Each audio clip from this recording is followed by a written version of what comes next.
Hello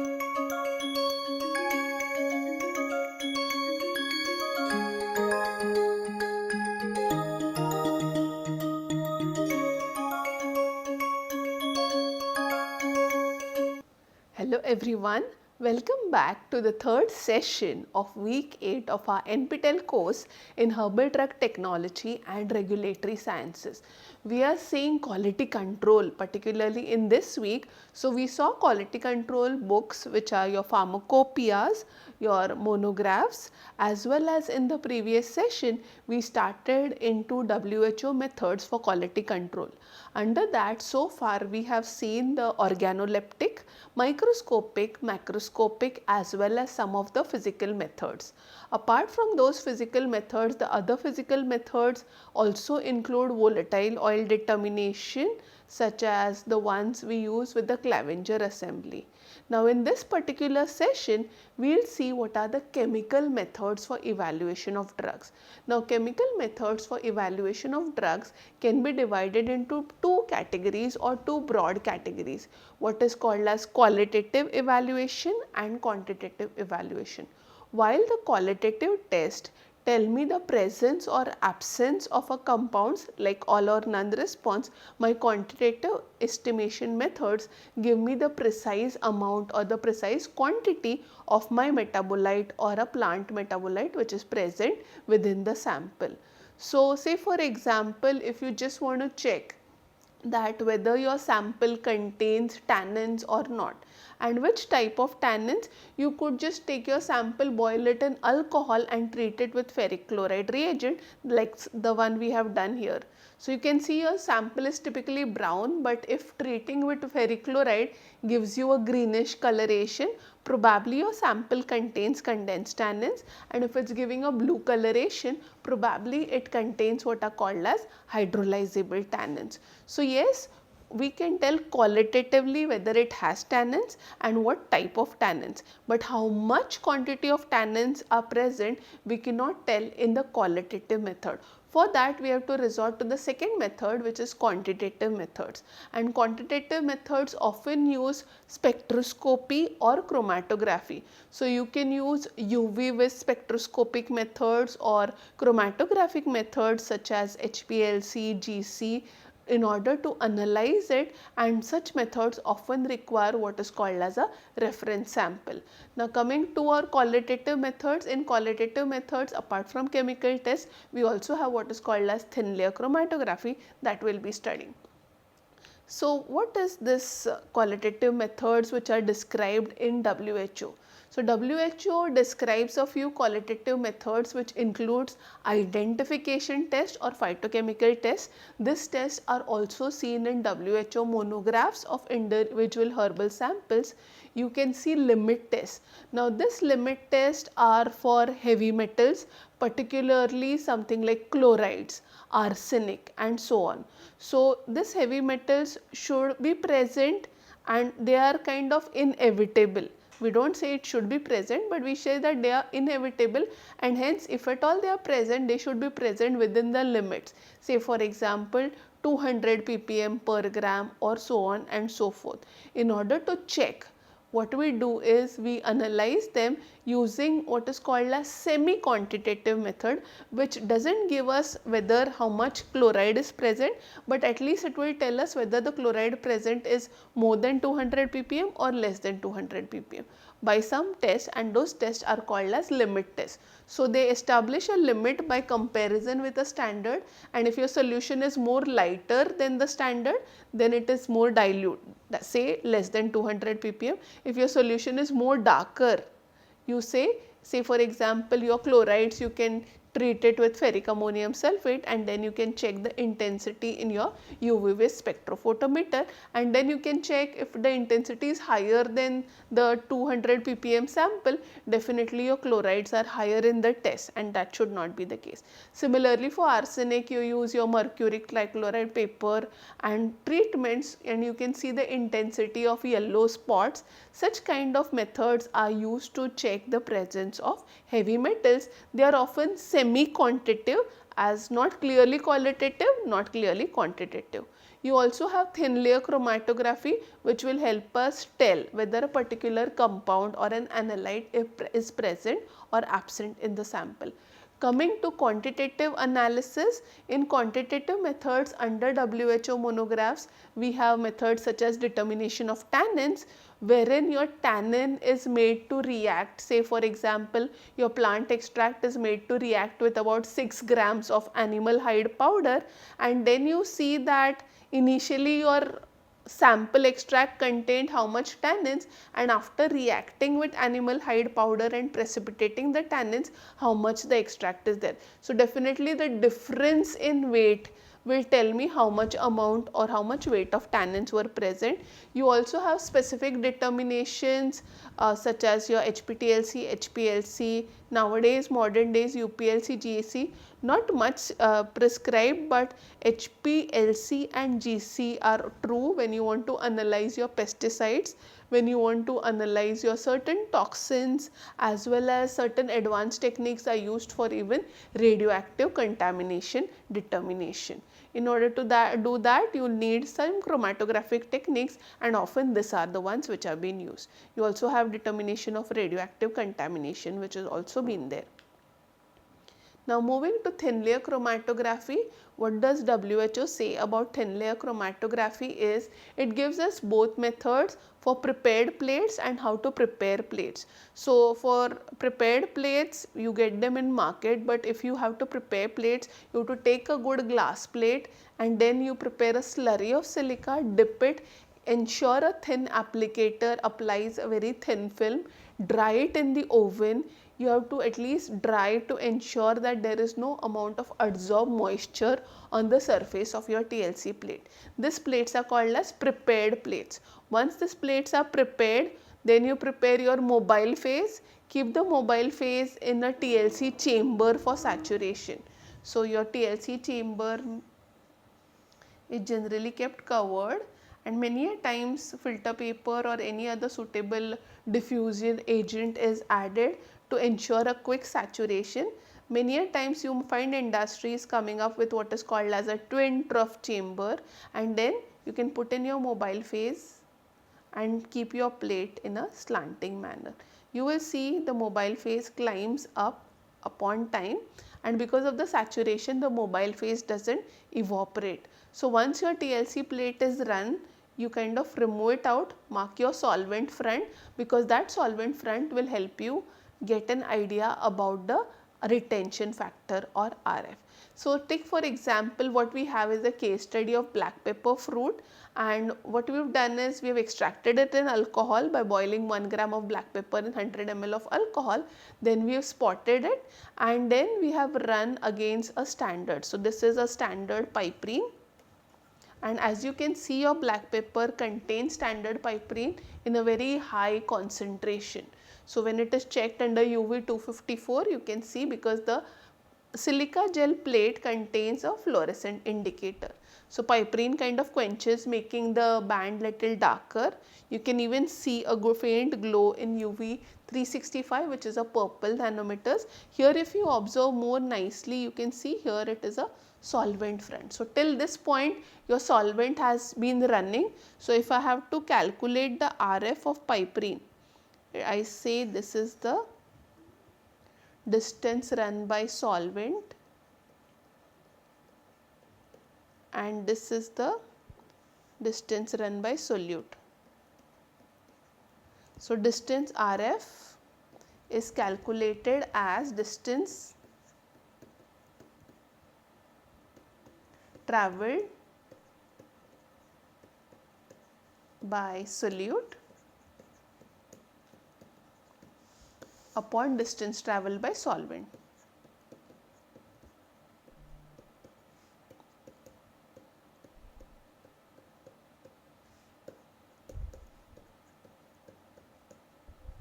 So you run the plate, you mark the solvent front, you mark the bands, you calculate the RF and you compare the RF with that of sample. If it matches, there is a high chance that you are getting your analyte of interest. Certain times, in order to specifically pick out our analytes, we can also treat it with derivatizing agent. Now this is piperine and alkaloid. So what we have done is we have treated it with Dragendorf reagent, which will react to give you a orange color band. So you can see a faint band of standard and a very intense band of sample is seen here. So that this will tell that the other bands which were present are not alkaloid, and these two bands where you are circled in are specifically alkaloids. Now we also move on to biological methods. Now biological methods again can be quantitative and qualitative. Let's move to quantitative methods, because qualitative methods are not really of our interest here. The qualitative methods will give you a good idea of the content of different compounds. So which quantitative methods come in the biological evaluation? You have different examples which include your hemolysis test, bitterness value, microbial contamination, as well as efficacy studies. So hemolysis test is generally done again for saponin containing drugs. Bitterness value is done for drugs which are intensively bitter in nature.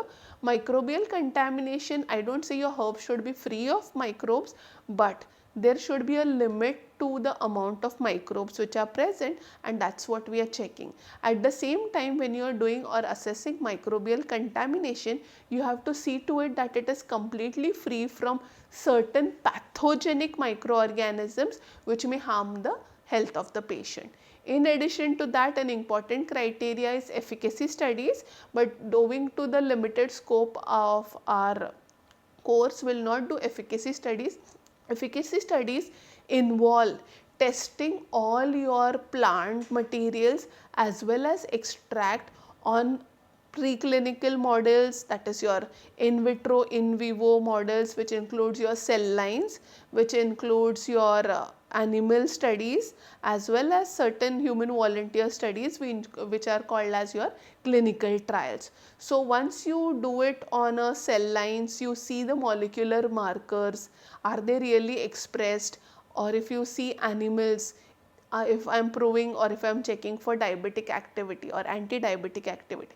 After consuming my drug, is the blood sugar level of my animal coming down? Then as I go in the clinical trials, I will try to find out how much dose is required, at what dose it is safe, at what dose it is toxic, and what is the efficacious dose, so that I can establish a dosage regimen. All of this come under the gambit of efficacy studies, which is a very enormous subject and cannot be covered here. So, but yes, under WHO guidelines, you have to ensure also the efficacy studies. So, we will start with the simple tests such as hemolysis test, bitterness value, as well as we will see the microbial contamination. But before we go to biological methods, understand under chemical methods, we also have your chromatography, which was used to determine your pesticidal residues as well as aflatoxins. So moving on to hemolysis test. So hemolysis test involves what is called as hemolyzed blood. Now hemolyzed blood is quantified. Now what exactly is hemolyzed blood is, you know, in your blood there are different cells.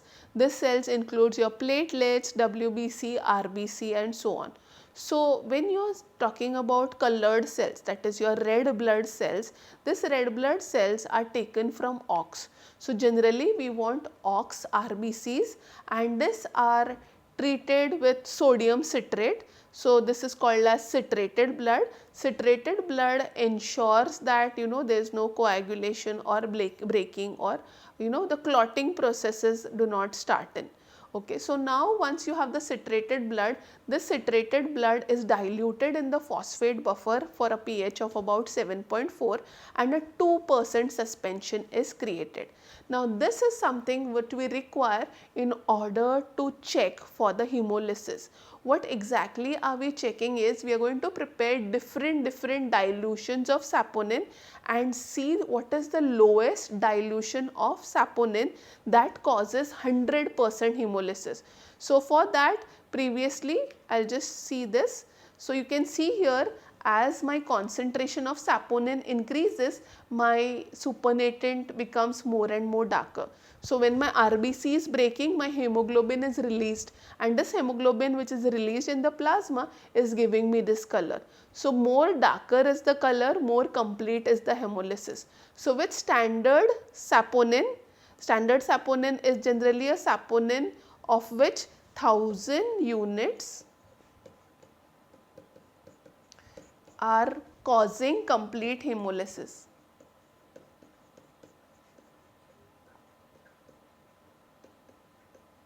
So I use my standard saponin to cause complete hemolysis, and then what I do is I take 2 ml tubes, something like this, and in this 2 ml tubes I will take, say for example, just like 400 microliters of my sample, about 60 microliters of buffer, so that makes it like 1 ml. So 1 ml of this plus 1 ml of ox RBC suspension. So I will go on increasing the concentration, and as I go on increasing the concentration, the hemolysis will go on increasing, and then you will come up to a particular concentration beyond which your colorimeter shows a constant reading. That means beyond this concentration my complete hemolysis is happened. So this is the minimum concentration that causes complete hemolysis. So now what do? Is I also take a sample of standard saponin, prepare the similar dilutions, and then get the reading of that as well. Now once I get the reading of that, my hemolytic activity, which is again correlated to the total saponin content, is defined as 1000 multiplied by A upon B. Why 1000? Because this 1000 comes from 1000 units causes completely hemolysis, and A is actually the quantity of saponin, basically the reference material. So 1000 is given by my sample. So my B is the amount or the minimum concentration of saponin that gives me this reading. So it is how much? If 1000 is A, B is how much, is how I calculate, and that I get is my hemolytic value. So that is what is done. You can also check one more thing, and that is a very interesting biological evaluation parameter, and that is bitterness value. You know, in traditional medicines there are numerous drug substances wherein the bitterness is attributed to therapeutics, such as your Schwarzschild cherata, your cinchona, which contains quinine. So there are numerous bitters. So for that we use what is called as bitterness value. So rather than chemically analyzing it, we can actually check its comparison. So for comparison, the most commonly used standard is quinine sulfate or quinine hydrochloride. Now quinine is considered as bitterness standard, and then what is done is gram of quinine is dispersed in 2 liters of water. Now quinine salt is dispersed, so it is definitely water soluble, and you create a solution.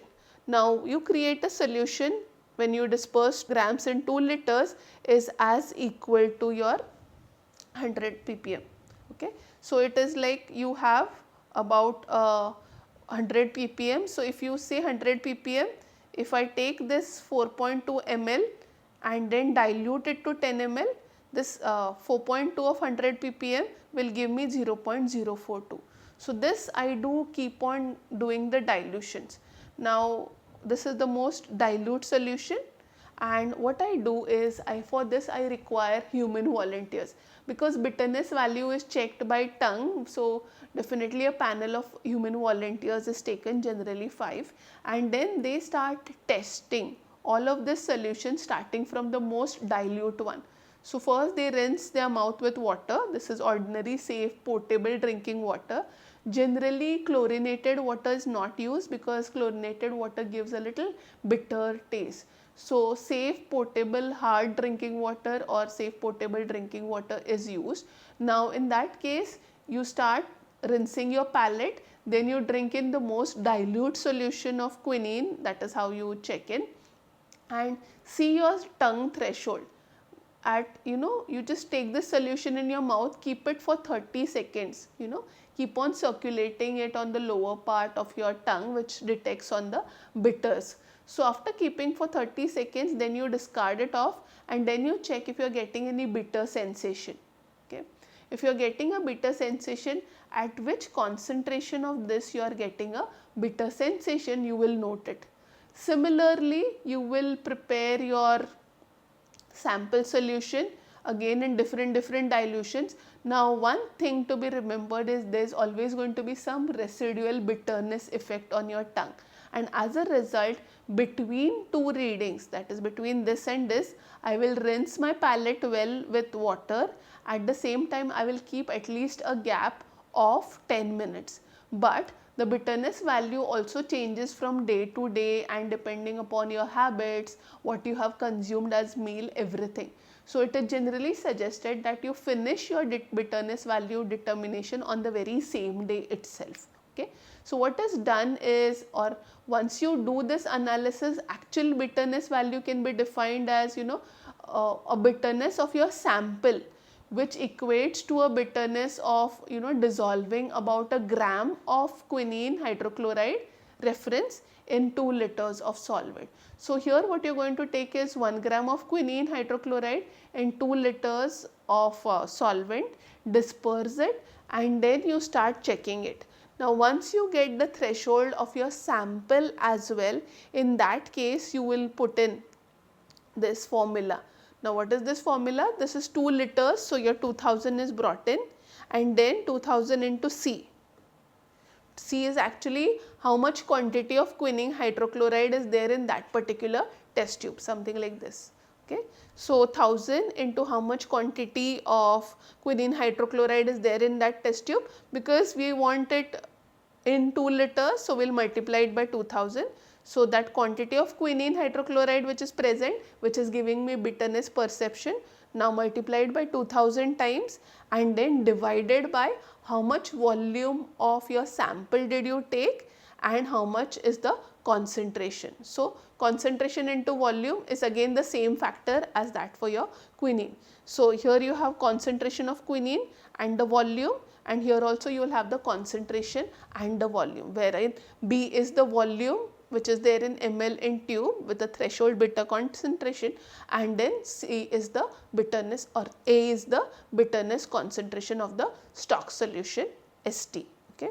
So bitterness value in the units, that is bitterness units per gram of a drug, can be given by the formula 2000 into C, where C is actually the quantity of quinine hydrochloride in mg within the test tube of threshold bitterness concentration, divided by A, where A is the concentration of stock of the sample, and multiplied by B, where or A multiplied by B, where B is the volume of the stock in ml in the tube with the threshold bitter concentration. So this is how you determine the bitterness value, and it is very vital for bitter containing drugs such as Karela, bitter containing drugs such as Cinchona, and so on.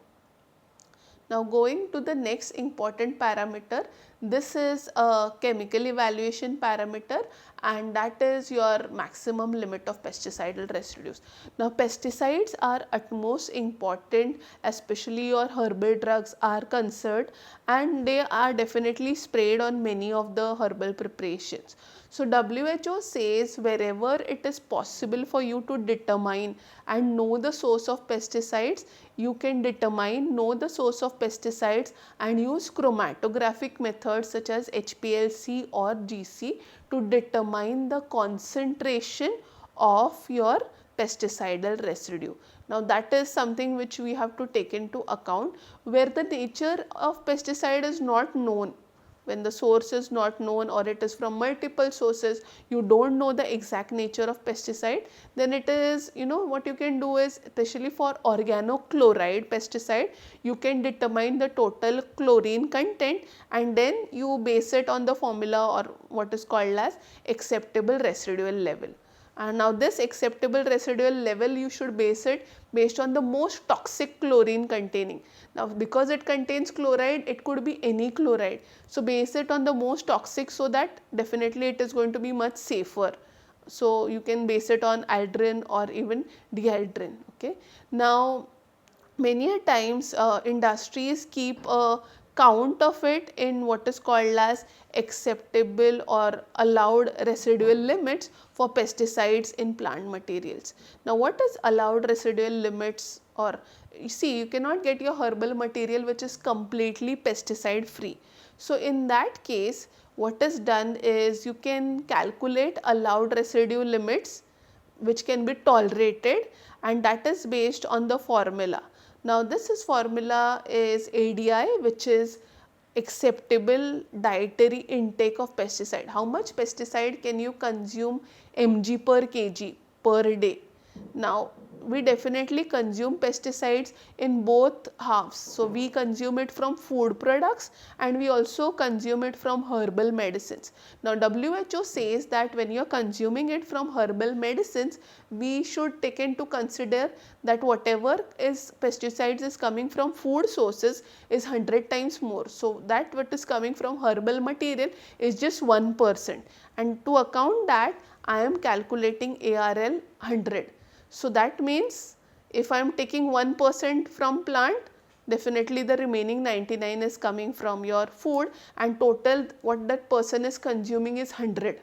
So that is how this comes in. This 60 is considered as average body weight, okay, and E is considered as extraction factor. See, whenever you have your herbal samples or herbal plant materials, many a time you have extracts or samples or solvents being prepared. So in that case, it is very much recommended that you use what is called as extraction factor, just to see that because of that solvent, how much quantum of pesticide from that drug material is getting transferred to your final product. So you have what is called as acceptable dietary intake into, which is actually mg per kg, into extraction factor, how much of pesticide is being extracted from the drug, into a nominal body weight, which is 60 kg, divided by mean dietary intake of plant product. What is the dose? How much of that plant you are going to consume per day into 100, because you are just going to consume 1% pesticides. We are through food getting 100% pesticide. So that is how it is defined as your acceptable residual limits of pesticides that can be allowed in your product. Now moving on to further analysis, we see what is called as microbial contamination. Now herbs, being good sources of carbohydrates, are laden with numerous microbes. Some microbes are not pathogenic, so they are not harmful, but some of them are. So for those microorganisms which are not harmful, we do analyze what is called as total viable aerobic count. Now why we do aerobic count is generally plant material is exposed to air, and if there are any what are called as obligatory anaerobes, those will die off. So this aerobic count is done by two techniques, plate method or MPN or most probable method.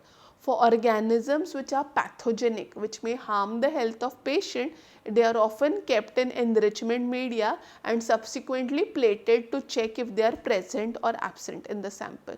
So let's see both of these methods. We first go to what is called as total viable aerobic count under the WHO guidelines. So if you see total viable aerobic count, it is determined by three ways: your membrane filtration and plate count. So this is either it can be done singly or it can be done together. So you have what is called as membrane filtration method and plate count, or definitely what is referred to as your serial dilution method. Now here this method, membrane filtration, uses what is called as 0.45 micron cellulose nitrate paper. So you have to take your herbal sample, say 10 gram of sample in 10 gram of saline phosphate buffer, disperse it well and then filter it. Now do this filtration twice and then take this filter paper and plate it, the washings of it. You will see that on your plate you will get colonies. see which dilution of this plate is giving you colonies, and then multiplied by the dilution factor, you will get approximately the number of what is called as colony forming units. Colony forming units, here you can see when you do the dilution, say for example, this is 1 lakh dilution, this is 10,000 dilution, and this is 1000 times diluted. So, what does this mean is, this 1 gram of sample I have diluted it 1000 times, 1 gram of sample I have diluted 10,000 times, 1 gram of sample I have diluted 1 lakh times. So, if you see it carefully, I mean this can be done in the reverse way. So, I can keep this as, this is something which is done by 1000 times, this is done 10,000 times, and this is what is done as 1 lakh times.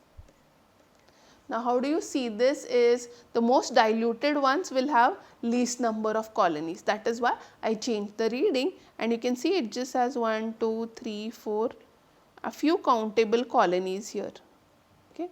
Whereas, if you see 1 lakh, that is 10 times more concentrated one, it has more colonies. If you just go to something that has been diluted just 1000 times, 1 gram in 1000 times, you will see more microbes, and here you can see a mat-like growth, and that gives you the reading that this is 1000, this is 10,000, and this probably would be a 1 lakh dilution reading. So, 1 lakh one will have the least amount of microbial or CFU, and in this case for this sample that will accurately depict how much it is. Now, whenever I am doing the dilution, the medias differ. So, if I am checking for the bacterial count, I will plate it into what is called as soybean casein digest media at a temperature of about 35 to 37 degrees Celsius. At a very, this medias are kept at a very near neutral pH. But when I want to do a fungal count is generally done in what is called as Sabrod's dextrose agar media with a slightly acidic pH and a cooler temperature of about 25 degrees Celsius. So, there is little difference between incubation conditions of bacteria and fungus. Bacteria is cultured in soybean casein digest media, whereas your fungus is cultured in Sabrod's dextrose agar.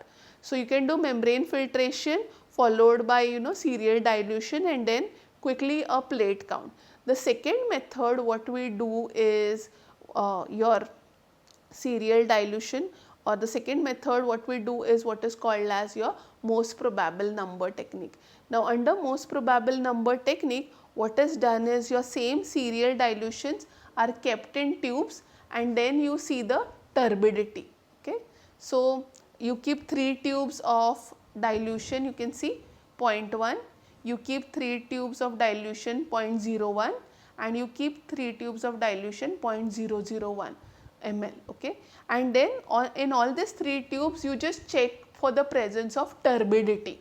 So, if the turbidity is present, that means your microbes are present.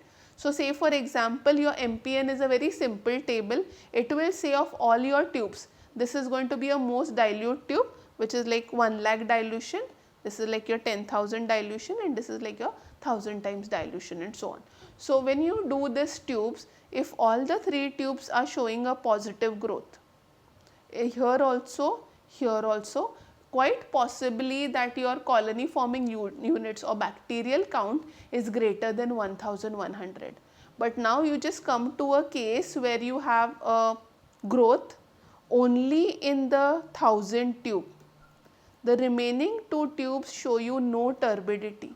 Then you say your colony forming units, the amount of viable count, the most probable number of CFUs is less than 23. So, this is another method which gives you, so you can do a membrane filtration, you can do what is called as pore plating also. So, once you have your serial dilution, you can transfer this into plate without even membrane filtration and do the counting. So, that is also one more method. So, 3 chief methods can be used. One is membrane filtration,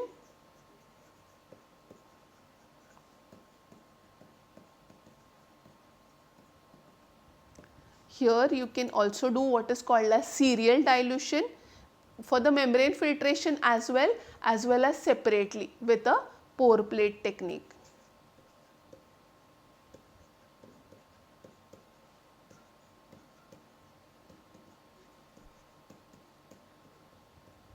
And the third one is what is referred to as most probable number technique.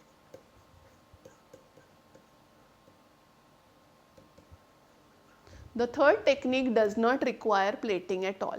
Now moving on to specific microorganisms, the specific microorganisms which WHO terms as pathogenic include your E. coli, Salmonella typhi, Pseudomonas aeruginosa as well as Staph aureus. The first thing what is done is they are cultured into enrichment medias. So they are medias which will specifically enrich or enhance the growth of E. coli, Pseudomonas, Salmonella typhi. So, say for example, E. coli can be cultured into something like a lactose broth which is more preferential for it.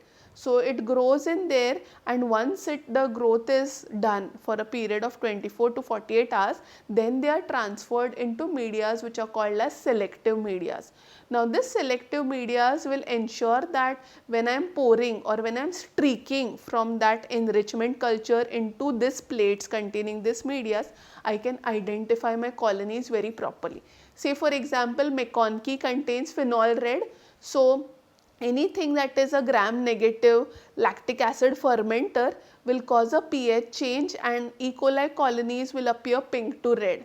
Similarly, for Salmonella typhi, there is xylose lysine deoxycholate wherein you have metals, and because Salmonella can precipitate metals, I can get what are called as black colonies. Same behavior I can see in brilliant green agar. For Pseudomonas aeruginosa, interestingly, it is a kind of organism which is resistant to an antibiotic called as cetyl trimethyl ammonium bromide, often referred to as cetrimide. So, it is cultured in cetrimide agar where it produces nice fluorescent pigments which are your pyocyanin and pyoverdin. Now, this gives you nice bluish green to yellowish colonies. So, your cetrimide agar showing you positive growth with bluish green or yellowish colonies are definitely your Pseudomonas aeruginosa. Similarly, for Staph aureus, you have what is called as Baird-Parker's agar, in which your colonies of Staph aureus, which are gram positive, which will appear with black like blackish colonies and transparent borders. So, this is how you identify your microorganisms. So, these are a few quality control tests explained in detail based on WHO quality guidelines. There are numerous others also, but owing to the limited scope, we haven't covered all. So, we have covered the more comprehensive ones which are more required for the industry, but in addition we also have aflatoxins, radioactive contaminations and so on, which includes your limit test for different heavy metals. So, here are a few references to the same, and thank you everyone for your patient listening.